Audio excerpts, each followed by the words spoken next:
इस वीडियो में हम लोग विनोबा भावे यूनिवर्सिटी के कोर 5 के कुछ इम्पॉर्टेंट क्वेश्चंस को डिस्कस करना चाहते हैं। तो पहला क्वेश्चन हम जो डिस्कस करना चाहेंगे वो है राजपूतों की उत्पत्ति के सिद्धांत।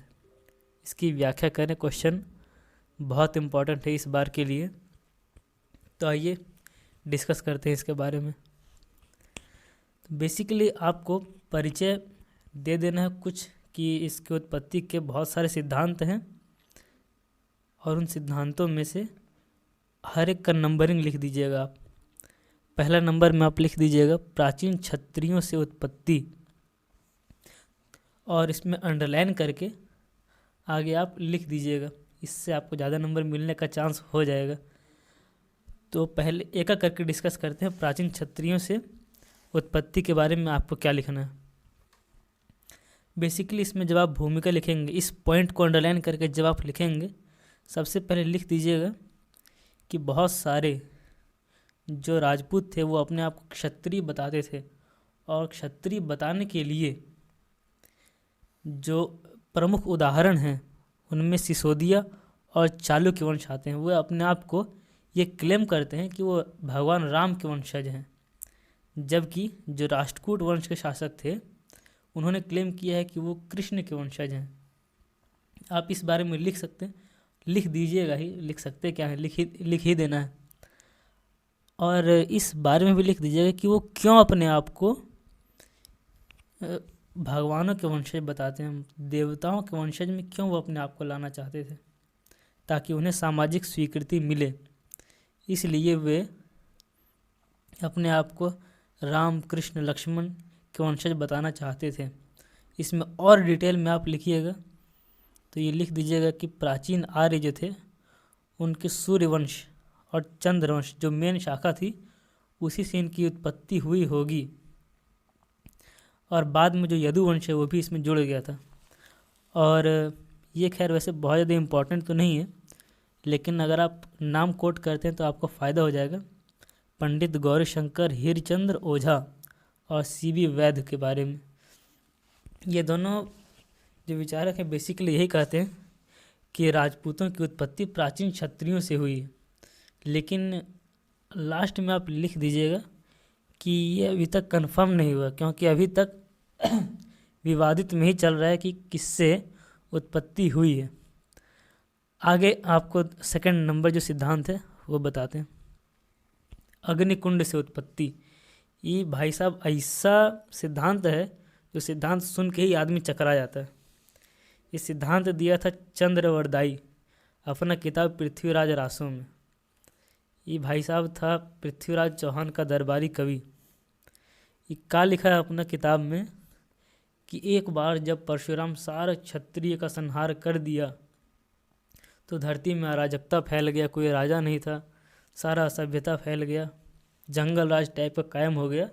तो देवता मुनि सब जा कर के क्या बोलते विनती करने लगे भगवान से कि कुछ राजा लोग को अवतार दिया जाए। तो इसके लिए वशिष्ठ मुनि बहुत सारे ऋषियों के साथ माउंट आबू पर्वत पर जा कर के यज्ञ कर रहे थे, और उस यज्ञ से 4 योद्धा निकले, प्रतिहार, परमार, चौहान और सोलंकी, जो बाद में जा कर के इन्हीं के नाम पर वंश का नाम पड़ गया। और इस बारे में वैसे मतभेद है। जो सीबी वैद्य नाम के विचारक हैं, इतिहासकार हैं वैसे, वो बोलते हैं कि ये चंद्रवरदाई का कपोल कल्पना था खाली।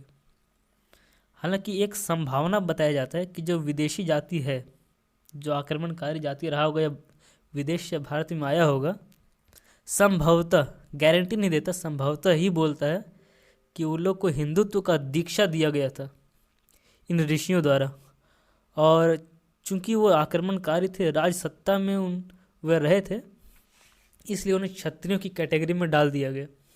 संभवतः शब्द इस्तेमाल जरूर कीजिएगा, क्योंकि कोई चीज़ का गारंटी नहीं दे रहा है कोई भी, और ना आपको गारंटी देना है। अगला सिद्धांत है विदेशियों से उत्पत्ति। इसमें डायरेक्टली हम समर्थक के बारे में कहेंगे डॉक्टर ईश्वरी प्रसाद और डॉक्टर भंडारकर।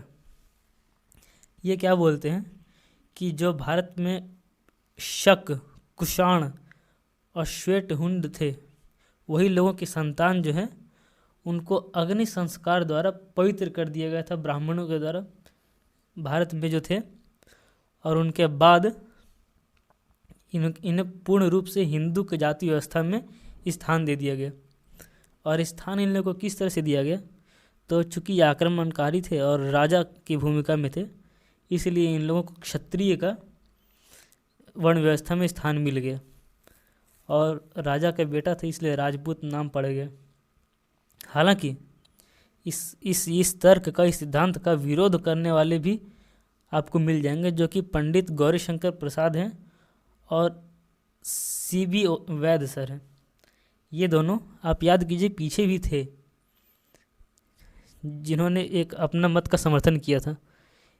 ये प्राचीन क्षत्रियों से उत्पत्ति का समर्थन कर रहे थे कि ये भारत के क्षत्रिय से उन्हीं से उत्पन्न हुए और इसीलिए विदेशी से इनकी उत्पत्ति हुई, इसका ये लोग विरोध कर रहे हैं।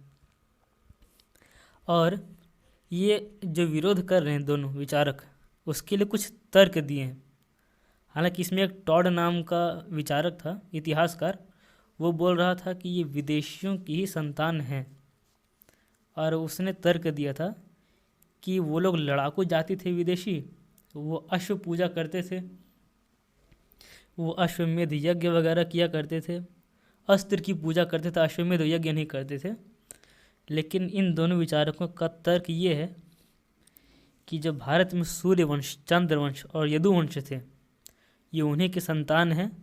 और वैदिक जो आर्य थे, जिसके ये तीनों अंग हैं, वैदिक आर्य में भी ये प्रचलन था घोड़े की पूजा करने का, अस्त्र का पूजा करने का और अश्वमेध यज्ञ का। तो ये बोलते हैं कि ये तो भारत में वैदिक काल से ही था, तो ये विदेशियों से उत्पत्ति लॉजिकली करेक्ट नहीं है। इन दोनों का विचारकों का तर्क ये है। एक और तर्क ये देते हैं कि इन्होंने जिस तरह से वैदिक सभ्यता का संरक्षण किया है इन राजपूतों ने, कोई भी बाहरी क्यों करेगा इतना संरक्षण।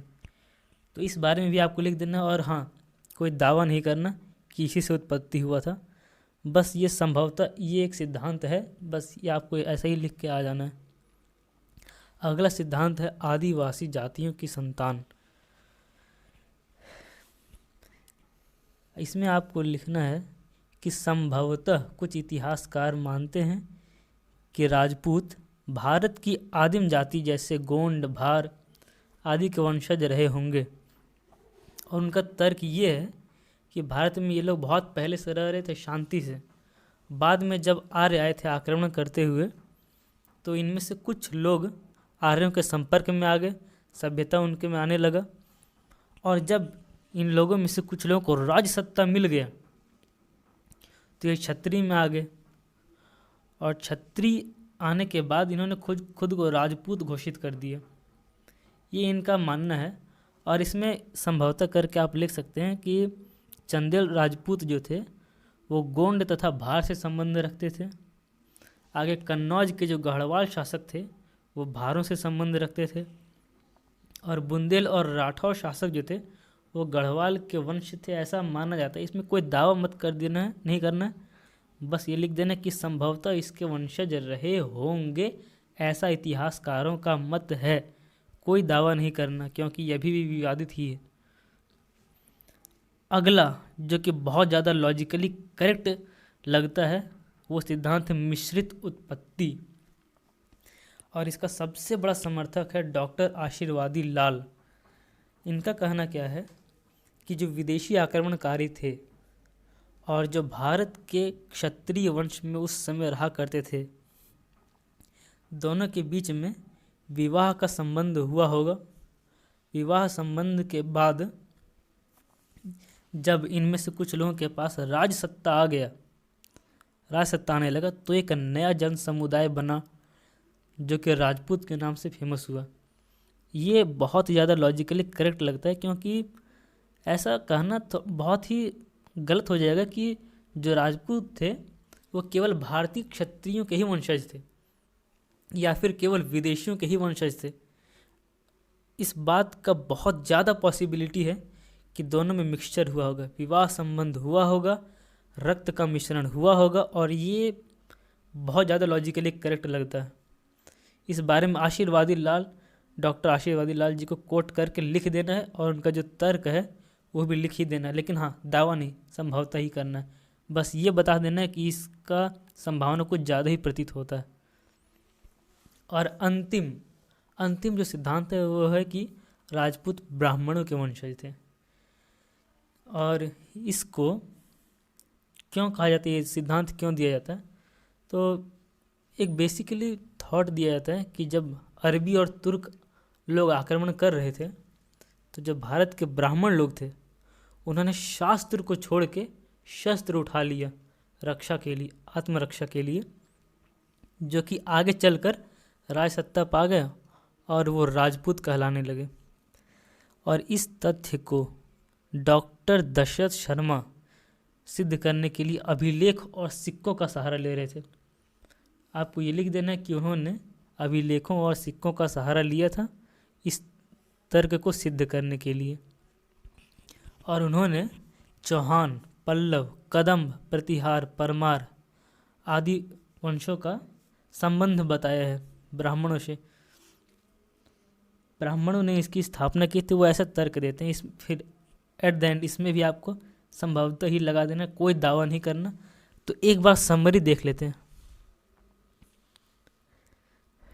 समरी में आपको नंबर 1 पर कोट कर देना प्राचीन क्षत्रियों से उत्पत्ति, नंबर 2 में अग्निकुंड से उत्पत्ति, नंबर 3 में विदेशियों से उत्पत्ति, नंबर 4 आदिवासी जातियों की संतान, नंबर 5 मिश्रित उत्पत्ति, नंबर 6 ब्राह्मणों के वंशज।